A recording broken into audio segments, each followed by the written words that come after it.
Sir, നമ്മുടെ American president Donald Trump അദ്ദേഹത്തിൻ്റെ ഓവലിലുള്ള ഓഫീസിലിരുന്ന് അങ്ങേര് ഈ പത്രസമ്മേളനം നടത്തിക്കൊണ്ടിരിക്കുക. അതിൻ്റെ ഇടയിൽ ചുമ്മാ കുറേ ഉത്തരവുകളൊക്കെ എഴുതി ഒപ്പിട്ട് തള്ളുന്നുമുണ്ട്. അതിൻ്റെ ഇടയിൽ അങ്ങേര് പറയുന്നു, രണ്ട് ഗ്രേറ്റ് ലീഡേഴ്സ്, മഹത്തായ രണ്ട് ലീഡർമാർ ഇപ്പോൾ വരും, ഞങ്ങൾ എന്നെ വന്ന് കാണും എന്നൊക്കെ പറഞ്ഞ് തീരുമ്പോൾ വരുന്നു പാകിസ്ഥാൻ്റെ പ്രധാനമന്ത്രി ഷഹബാസ് ഷെരീഫും അവരുടെ സൈനിക മേധാവി ഫീൽഡ് മാർഷൽ എന്നാണ് ചിലർ കളിയാക്കി വിളിക്കുക, ഫീൽഡ് മാർഷൽ അസീം മുനീറും കടന്നു വരുന്നു. രണ്ടുപേരും അവിടെ ഏതാണ്ട് 1 മണിക്കൂറോളം ട്രംപിനോടൊപ്പം ഓഫീസിൽ ചെലവഴിക്കുന്നു.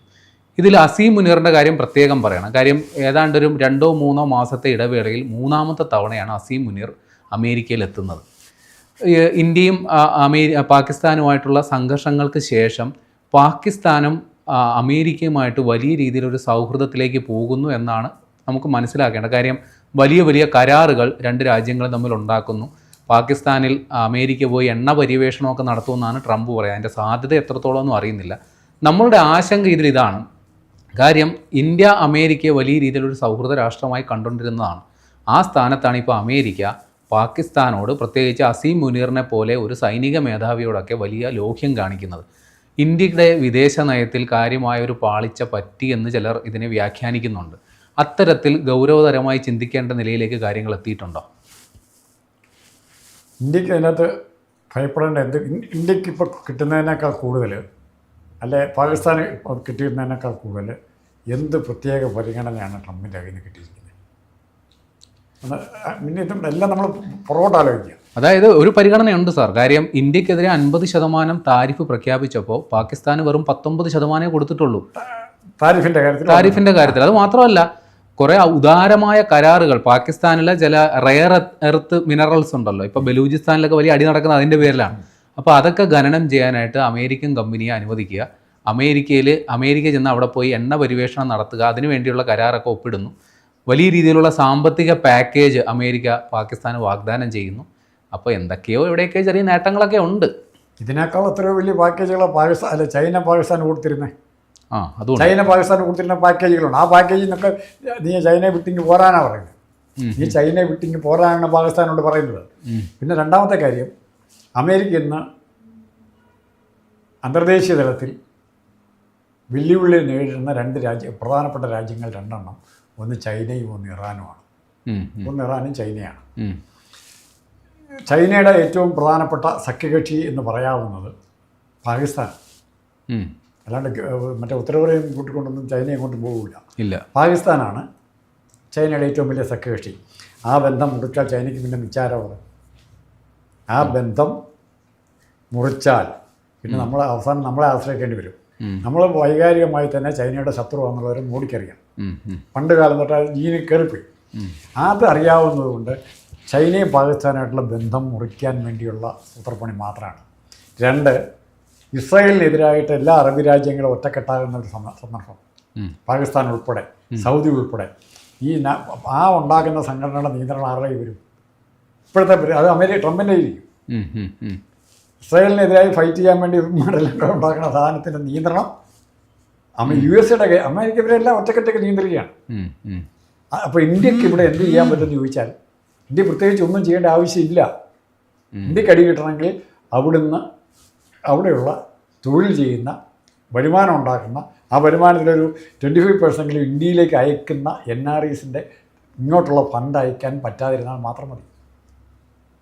ഇങ്ങോട്ട് ഫണ്ട് അയക്കുന്നതിനെ ഇവിടുന്ന് അങ്ങോട്ട് ആൾക്കാർ പുതുതായിട്ട് ജോലിക്ക് ചെല്ലുന്നതിനും ഇങ്ങോട്ട് ഇവിടെ തടസ്സമുണ്ടാക്കിയാൽ അവിടെ ട്രംപ് നമ്മളെ ബുദ്ധിമുട്ടിക്കാൻ പറ്റും. അല്ലാതെ ഇപ്പോൾ ട്രംപ് വിസ നിയന്ത്രണ നടപടികളൊക്കെ തുടങ്ങിയിട്ടുണ്ട് അമേരിക്ക. പാകിസ്ഥാനിലെ ധാതുക്കൾ അമേരിക്ക കൊള്ളയടിച്ചുകൊണ്ട് നമുക്ക് നഷ്ടം വല്ലതും ഉണ്ടോ? ഇല്ല. അതിന് പേര് അവിടെ കുറേ ജോലി കിട്ടും. അതൊക്കെ വേറെ കാര്യം. പിന്നെ ആയുധ ഫാക്ടറി വല്ലതും തുടങ്ങുന്നുണ്ട്, ഇതുവരെ പറഞ്ഞിട്ടുണ്ടോ? പക്ഷേ അമേരിക്ക അവിടെ ആയുധങ്ങൾ കുറേയൊക്കെ സൂക്ഷിക്കുകയും സൈനികമായിട്ട് അവിടെ ഇടപെടുകയൊക്കെ ചെയ്യുന്നുണ്ട്. അല്ല, ആയുധങ്ങൾ പാകിസ്ഥാനെ അമേരിക്ക സൂക്ഷിക്കുന്നുണ്ട്. ഇത് ഇന്ത്യക്കെതിരായിട്ടൊന്നും ഉപയോഗിക്കാൻ പറ്റിയിട്ടില്ല. എന്തുകൊണ്ട് പാകിസ്ഥാനിൽ സൂക്ഷിക്കപ്പെട്ട ആയുധങ്ങൾ ഇന്ത്യക്കെതിരായിട്ട് ഉപയോഗിക്കാൻ പറ്റിയില്ലെന്ന് വെച്ചാൽ നൂർഖാൻ എയർബേസ് നമ്മൾ തകർത്ത് കൊടുത്തുകൊണ്ട്. അല്ല, ഞാൻ ഉപയോഗിക്കാൻ പാകിസ്ഥാനെ ട്രംപ് സമ്മതിക്കില്ല. ആ ഇൻഫർമേഷൻ നമുക്ക് ട്രംപ് തരും. അല്ലെങ്കിൽ ഇസ്രായേൽ വഴി ട്രംപ് നമ്മളെ അറിയിക്കും. ആയുധത്തിൻ്റെ ബലം കൊണ്ട് യാതൊരു കാര്യമില്ല. ഏറ്റവും കൂടുതൽ F-16 വിമാനങ്ങളൊക്കെ ഉണ്ടായിരുന്ന സമയത്താണ് 65-ലെ 71-ലെ വാർ നടക്കുന്നത് ഇല്ലേ? അതെ അതെ അതെ. നമുക്ക് ആ പാടെ നാട്ടും ബിഗും ഉണ്ടായിരുന്നുള്ളൂ. അതെ. ആര് ജയിച്ചു? ഇന്ത്യ ജയിച്ചു. ഇന്ത്യ ജയിച്ചു. അപ്പോൾ ഇതിൻ്റെ ആയുധങ്ങളുടെ സപ്ലൈ കൊണ്ട് മാത്രം ഈ ബാലൻസ് ഓഫ് പവർ മാറില്ല. ഉപയോഗിക്കുന്ന ആളിൻ്റെ കഴിവുണ്ട്. പിന്നെ രണ്ടാമത് ഇതിൽ വില്ലനായിട്ട് നിൽക്കാൻ അമേരിക്കയ്ക്കെതിരെ ഒന്ന് ഏറ്റു നിൽക്കാൻ സാധ്യതയുള്ളത് ചൈനയ്ക്ക് മാത്രമേ ഉള്ളൂ. യൂറോപ്യൻ രാജ്യങ്ങളോട് വരെ ട്രംപ് പോടാൻ വില്ലെന്നാണ് പറയുന്നത്. ഇപ്പം അവരുടെയൊക്കെ വില എന്തുമാത്രം ഉണ്ടെന്നും അവർക്ക് അമേരിക്കയെ സാമ്പത്തികമായിട്ടും രാഷ്ട്രീയമായിട്ടും എന്തുമാത്രം ശല്യം ചെയ്യാൻ പറ്റുന്ന ട്രംപിന് നന്നായിട്ടറിയാം. ഇപ്പോൾ ഒബാമ ഉണ്ടായിരുന്ന അമേരിക്കൻ പ്രസിഡന്റുമാരുടെ എല്ലാ കാഴ്ചപ്പാട് ഇത് തന്നെയായിരുന്നു. മറക്കണ്ട, നമുക്ക് തോന്നുന്നു അങ്ങനെ അല്ലാന്ന്. ഇതെല്ലാം നിക്സൺ എങ്ങനെയായിരുന്നു നമ്മളോട് പെരുമാറിക്കൊണ്ടിരുന്നത്? ഇതൊന്നുമില്ല. മോഡി വരുന്നില്ല. അതിന് മുമ്പ് നിക്സൺ ഇന്ദിരാഗാന്ധിയോട് എങ്ങനെ പെരുമാറി? ബംഗ്ലാദേശ് യുദ്ധകാലത്ത് എങ്ങനെ പെരുമാറി? ആകെ ചൈനീസ് യുദ്ധകാലത്ത് ഒരു കപ്പൽപ്പട ഇങ്ങോട്ട് അയച്ചു എന്നുള്ളതല്ലാതെ അമേരിക്ക സൈനികമായി നിർണായക സന്ദർഭങ്ങളിൽ നമ്മളെ സഹായിച്ചിട്ടില്ല. പിന്നെ മോഡിയായിട്ട് സൗഹൃദം എന്ന് പറഞ്ഞാൽ മോഡിക്കൊരു ഗമയാണ്. ഞാൻ അമിതാഭ് ബച്ചനുമായിട്ട് കൂട്ടാണ്, അല്ലെ മമ്മൂട്ടിയായിട്ട് കൂട്ടാണ്, അല്ലെ മോഹൻലാലുമായിട്ട് ഞാൻ സുഹൃത്താണ്, എൻ്റെ വീട്ടിൽ വരാറുണ്ടെന്നൊക്കെ പറഞ്ഞാൽ എനിക്കിങ്ങനെ പറഞ്ഞുകൊണ്ട് നടക്കാം. മൈ ഫ്രണ്ട് 5 പൈസയുടെ പ്രയോജനം കിട്ടുമോ? അപ്പം അവിടെ ജോലി ചെയ്യുന്ന ഇന്ത്യക്കാർക്ക് ശമ്പളം കൂട്ടിക്കൊടുത്തോ? പരിചയമുള്ള പോലീസുകാരൻ കൂടുതലടിക്കും. ഇപ്പോൾ അസീം മോനിയുടെ കാര്യം പറഞ്ഞപ്പോൾ ഞാനിവിടെ ശശി തരൂരിൻ്റെ കാര്യമാണ് പറഞ്ഞത്. ഇവിടെ മൻമോഹൻ സിംഗിൻ്റെ മന്ത്രിസഭയിൽ എന്നാൽ ഒബാമയായിരുന്നു. അതെ. അപ്പോൾ എന്തോ ഒരു വളരെ ഗൗരവമുള്ള വിഷയം, ഇന്ത്യയും ബാധിക്കുന്ന അമേരിക്കയും ഒക്കെ ബാധിക്കുന്ന വലിയ വിഷയം. അപ്പോൾ രാത്രി 9:30 10 മറ്റാണ് ഡെവലപ്പ് ചെയ്യുന്നത് അവിടുത്തെ അമേരിക്കൻ സമയം. രാത്രി വിളിക്കണ്ടെന്ന് വിചാരിച്ച് മൻമോഹൻ സിംഗ് വിഷയം പറയാതിരുന്നു.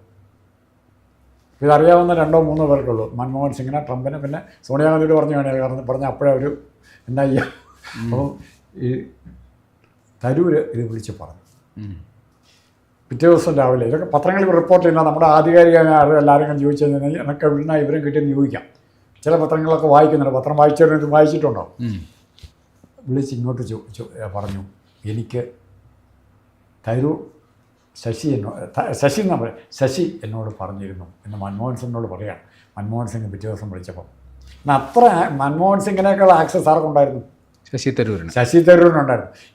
ഇപ്പോഴത്തെ മോഡിയേക്കാൾ ആക്സസ് ഇയാൾക്ക് കാണും, അജിത് ഡോവലിന് കാണും, ഉറപ്പായിട്ടും കാണും. അസീമിന് പാകിസ്ഥാൻ്റെ പ്രധാനമന്ത്രി ഒന്നും അല്ല. അത് പാകിസ്ഥാൻ പരസ്യമായിട്ട് നാണക്കേടല്ലേ? അത് പ്രധാനമന്ത്രിയെ പുറത്ത് നിർത്തിക്കൊണ്ടല്ലേ പ്രധാനമന്ത്രി ഇല്ലാതെ ഇയാൾ കയറി സംസാരിച്ച് കാര്യങ്ങൾ തീരുമാനിക്കാൻ പറഞ്ഞാൽ ആ രാജ്യത്ത് അതൊക്കെ നടക്കും. എല്ലാ രാജ്യത്തും ഇവിടെ നടക്കുന്നില്ല, എല്ലായിടത്തും നടക്കും. ഇവിടെ നമ്മൾ ഇപ്പോൾ ഇന്ത്യൻ പ്രസിഡന്റ് വലിയ പവർഫുൾ അല്ലേ? പ്രസിഡന്റ് അറിയാത്ത എത്ര കാര്യങ്ങൾ ഇവിടെ നടക്കുന്നുണ്ടോ? അതെ അതെ. ഇത് നമ്മൾ കൊട്ടിഘോഷിക്കുന്നതല്ല ഈ ഇൻ്റർനാഷണൽ റിലേഷൻസ്. നമ്മൾ പുറമെ കാണുന്നതുമായിരിക്കുക, ഏത് സമയത്തും മാറും. ഇപ്പോഴും കഴിഞ്ഞ ദിവസം നമ്മൾ രണ്ടും കൂടെ പറഞ്ഞു നിർത്തിയല്ലേ, ട്രംപും മോഡിയും ഒരേ ഫ്രീക്വൻസി, ഒരേ വേവ് ലെങ്താണ്. ഇതുവരെ ഇന്ത്യൻ എക്കണോമിക്ക് കാര്യമായ ക്ഷാമം വല്ലതും വന്നിട്ടുണ്ട്. പക്ഷേ ഒരു കാര്യം കൂടി, അതായത് ഈ അഫ്ഗാനിസ്ഥാനുമായിട്ടുള്ള സംഘർഷങ്ങൾ നടന്നത്, അതായത് സോവിയറ്റ് യൂണിയനെ ഒതുക്കാൻ വേണ്ടി പാകിസ്ഥാൻ്റെ സപ്പോർട്ട് കൂടിയാണ് അമേരിക്ക അതിലിടപെട്ടത്. ആ സമയത്ത് പാകിസ്ഥാൻ ചതിക്കുകയായിരുന്നു എന്നൊരു നിലപാട് അമേരിക്കയ്ക്കുണ്ട്.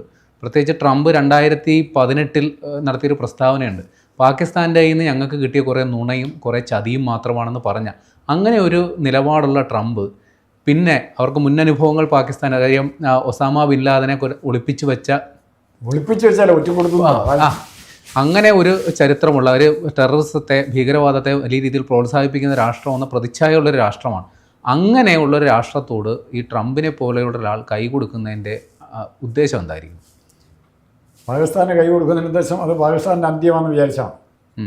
പാകിസ്ഥാൻ്റെ ഖനനം, ധാതു സമ്പത്തൊക്കെ ഉണ്ടെന്ന് പറഞ്ഞില്ലേ, അത് മുഴുവൻ കൊണ്ടുപോകും. ബലൂചിസ്ഥാൻ ഇനി അടുത്ത് ചെയ്യാൻ പോകുന്ന ബലൂചിസ്ഥാനിലെ കല പഠിച്ചമർത്താൻ അമേരിക്ക വേണേൽ ടെക്നിക്കൽ നോഹോ പ്രൊവൈഡ് ചെയ്യും. അമേരിക്കൻ സൈന്യം ഇറങ്ങും.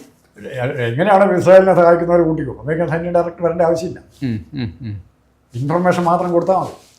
അപ്പോൾ അത് പാകിസ്ഥാന് സ്വീകാര്യം. അതുപോലെ ചൈനയുടെ വേറൊരു വലിയ റോഡ് പണിയൊക്കെ ഉണ്ടാവും, അതൊക്കെ പതുക്കെ പുറത്ത് വിളിക്കും. പാകിസ്ഥാനിൽ വൈകാരിക്കാൻ പറ്റിയല്ല. അപ്പോൾ എന്താ സംഭവിക്കുന്നത്? ഞാനത് ആ ഭാഷ ഇപ്പോൾ എങ്ങനെ വന്നാലും പാകിസ്ഥാൻ ചൈന റിലേഷൻഷിപ്പ് മോശമായാലും ഇന്ത്യക്ക് ലാവാം. അതെ, ഇന്ത്യയും ചൈനയായിട്ട് കുറേ നല്ല ബന്ധം ആത്മാർത്ഥമായിട്ട് ഉണ്ടാവുകയാണെങ്കിൽ ഒത്തിരി കാര്യങ്ങളുണ്ട്. ഇല്ലെങ്കിൽ അത് തകരാറുണ്ട്. ഇവിടെ ട്രംപിന് മാത്രം എടുക്കാൻ പറ്റുന്ന കുറേ തീരുമാനങ്ങളുണ്ട്. എന്തെല്ലാം ഇപ്പോൾ ലോകം അയാളെ ഭയപ്പെടുന്നുണ്ടോ, ബഹുമാനിക്കുന്നുണ്ടോ? കളിയാക്കാണ് ഇതിനെ പറയാമോ? ലോകം അയാളെ പുച്ഛത്തോടെ കളിയാക്കി, ട്രംപിൻ്റെ വാക്കുകളെ കളിയാക്കി പുച്ഛിച്ച് തള്ളുകയാണ് ചെയ്യുന്നത്, ഭയപ്പെടുകയാണ് ചെയ്യുന്നത്, ബഹുമാനിക്കുകയാണ് ചെയ്യുന്നത്. പുച്ഛമാണ് പ്രധാനം. ആയിരുന്നു. ഇപ്പോഴോ ഇപ്പോൾ ഇപ്പൊ ചെറിയൊരു പേടിയുണ്ട്. കാര്യം ഇങ്ങനെ എന്താ പറയുന്നൊരു ഒരു ചെറിയ പേടിയുണ്ട്. അതുണ്ട്. അതല്ല ഇപ്പോൾ താരിഫ് കൂട്ടിയപ്പം എന്നാ പുച്ഛമായിരുന്നു എല്ലാവർക്കും. കുറയ്ക്കണമെന്നാ പറയുന്നത്. താരിഫ് കൂട്ടി, അപ്പോൾ അവൻ ചെയ്തു. അവനോട് ഇനി പറയാം നീ കുറയ്ക്കണം. നീ അവനെ പുച്ഛത്തോടെ കണ്ടിരുന്നവനോട് പറയുക ഇത് ശരിയല്ല, ലോകത്തെ ബാധിക്കും എന്ന് പറയേണ്ട ഗതിയുടെ മറ്റ് രാഷ്ട്രങ്ങൾക്ക് വന്നില്ലേ?